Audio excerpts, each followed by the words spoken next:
YouTube, how's it hanging? Welcome back to the channel and welcome back to the M1000RR. Today I want to talk about, are we in a golden age of motorcycles? And is this a dying breed? Let's talk about it. First, let's take a look at this beautiful motorcycle. I'm in love, guys. Little over 100 miles on her.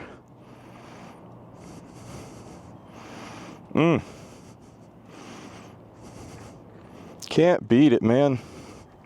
Let's go.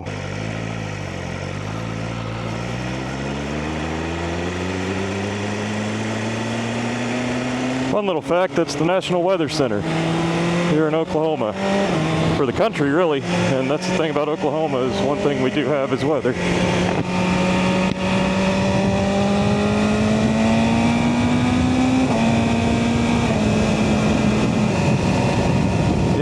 Oh shit, big old box in the road.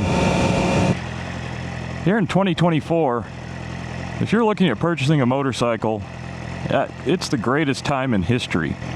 Like, for example, you cannot go wrong today, really, with any leader bike, 600, 700. They're all amazing. And I realize they all have quirks and differences and this and that, but everything is so good.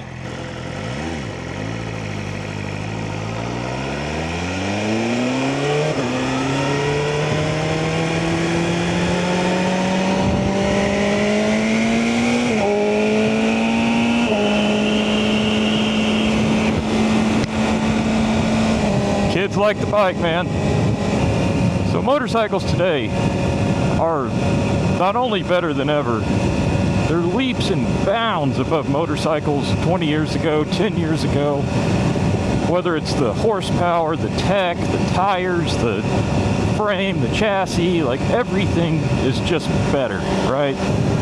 For example, any leader bike, like let's say you walk in to get an S1000RR, an M00R, an R1, an H2, a CBR RRR Fireblade, Ducati, any of them.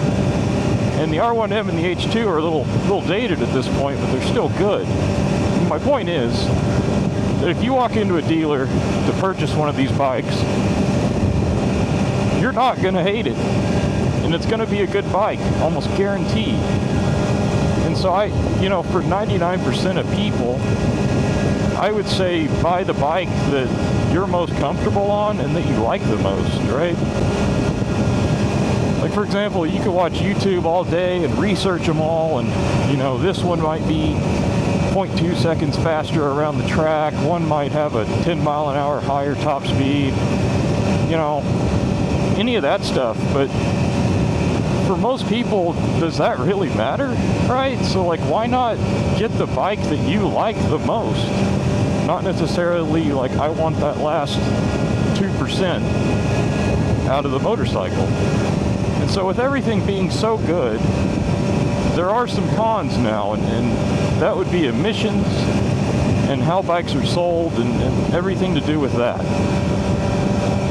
So for example, this motorcycle comes in, this M1000RR. It's got a big engine, full power, all that, but it's detuned in certain areas.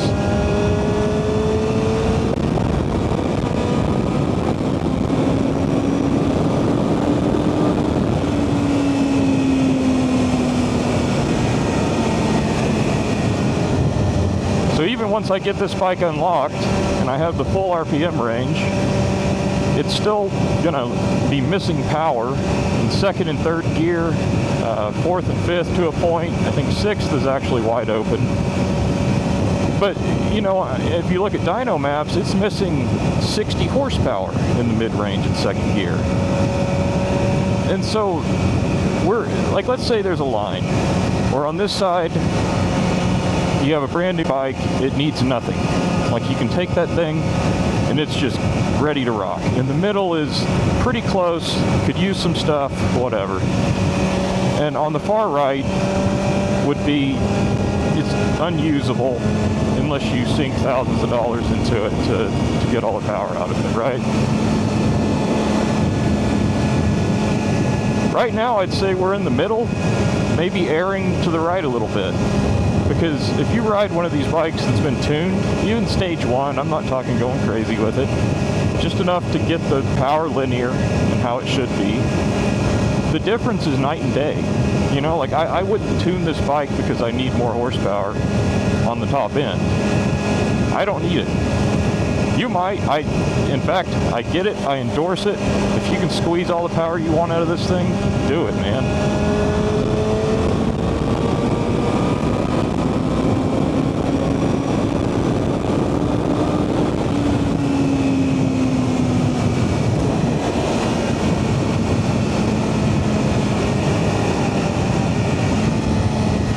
But with Euro 5 and all that sort of stuff, you know, eventually they'll go to Euro 6, if not coming up. It seems every year the bikes are just a little more restricted.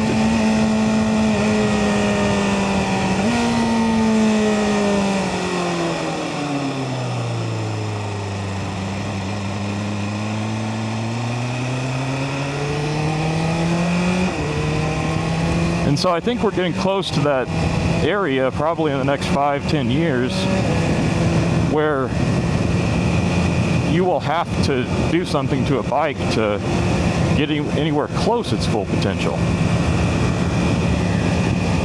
And on top of that, you know, now we have 200 horsepower motorcycles from the factory. Like, that's not some unheard of number. Whereas if this was 15 years ago, you're a crazy person. But you can just walk into a dealer and say, oh, I want this 210 horsepower motorcycle, please. Thank you. And you leave and you ride it home. That's incredible. This is incredible. Bikes now, leader bikes, are incredible. And so, to preface, I don't mean any of this to sound like doom and gloom. In fact, the exact opposite. I want to just touch on paying attention to how great things are right now for motorcycles. Sure, there's this and that and all, you know, whatever going on, but there has never been a better time to own a machine like this. And I don't see why it won't get even better in the next 5-10 years. But as emissions change, you know, governments love control, nanny state, whatever you want to call it. And if they can't get them through the emissions, you know, maybe it's like Europe where you guys have problems with speed cameras and all this other stuff. You know, it's, you can have this bike, but it's getting harder and harder to use it.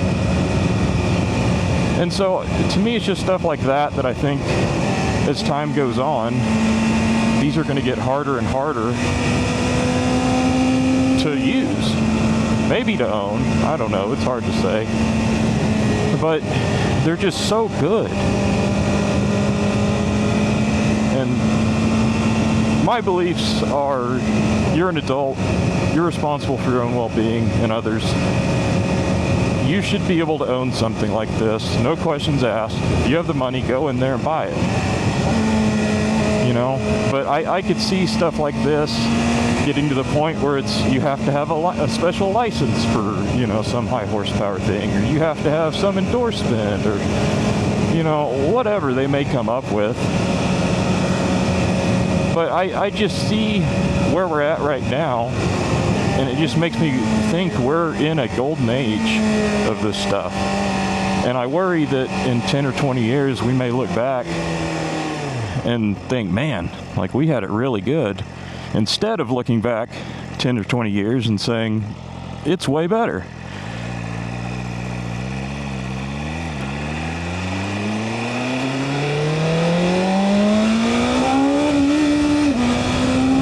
RPM cut, I can't stand it.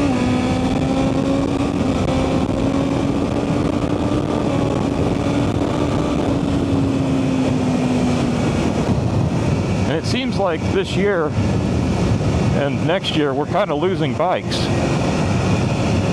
For example, Kawasaki, from what I've been able to find, isn't going to bring back the H2. And as far as I can tell, it's emissions. They don't want to have to reapply and go through all the Euro stuff. And, you know, if they can't sell the H2 in Europe, Kawasaki just thinks, why bother? The R1M is long in the tooth. Who knows how much longer that thing will be around. And, you know, the hope is that when these bikes go, there's something waiting in the wings to replace it. But I hate to see stuff like that go.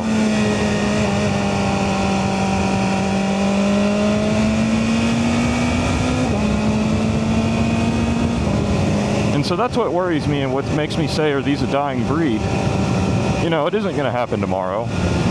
But at some point, are the emission standards going to get to the point where manufacturers just say, no thanks? So they either just say no thanks, or it becomes just so restricted that not only is it, whatever, a $20,000, $30,000, $40,000 motorcycle, you're now having to sink another $4,000 or $5,000 to even get it usable. And so again, I don't mean this to be all doom and gloom. Again, I just want it to be that we enjoy and appreciate where we're at right now, and to love these things, to ride them, to take every second. Which is exactly what I'm doing with this M1000RR. Besides the fact that I'm limited to 8,000 RPM. Still having a good time though.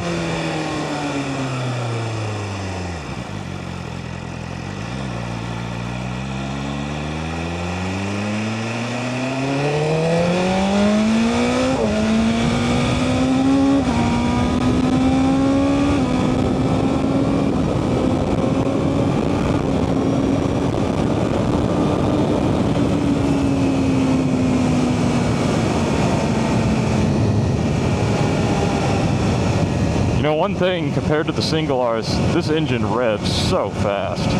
It gets up there much quicker, and the single's no slouch.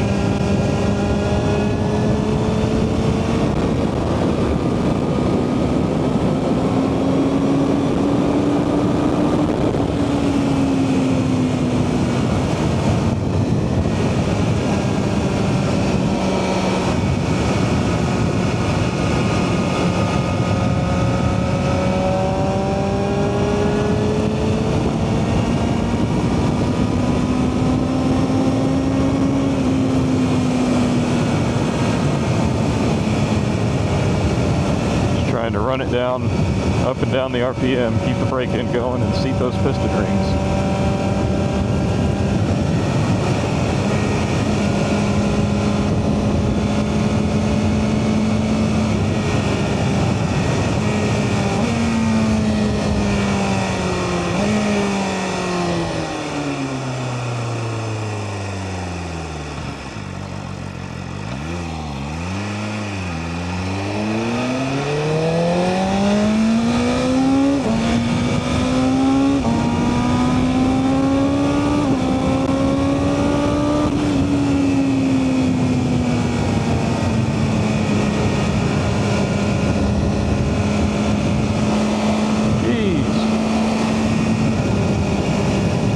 Dog and I both would have become lunch.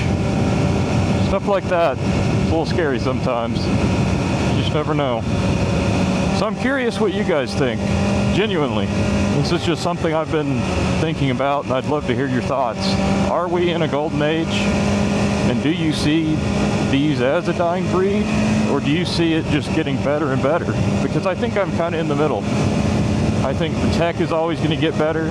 Engines will get more powerful, but my question is, will we be able to use it when we buy it? Or are we going to have to really unlock them, you know, do all this stuff to actually get what we pay for?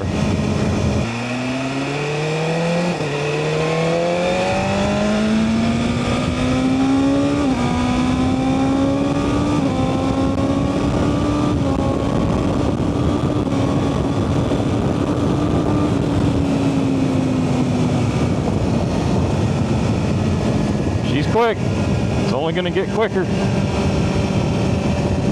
I fall in love with this thing, guys. It's so slippery. Like, I realize sport bikes, fully faired bikes, they're all pretty good in the wind, but something about this one, I guess because it's so wide, but it effortlessly cuts through the wind.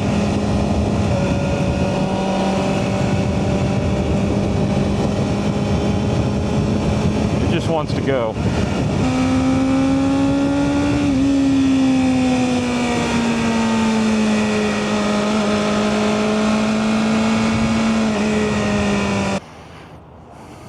I just can't get over it. I can't believe this is mine. Man, oh man. So anyway, guys, I appreciate you watching more than I can convey. And I appreciate it if you'd like and subscribe, and we'll keep on trucking. See ya.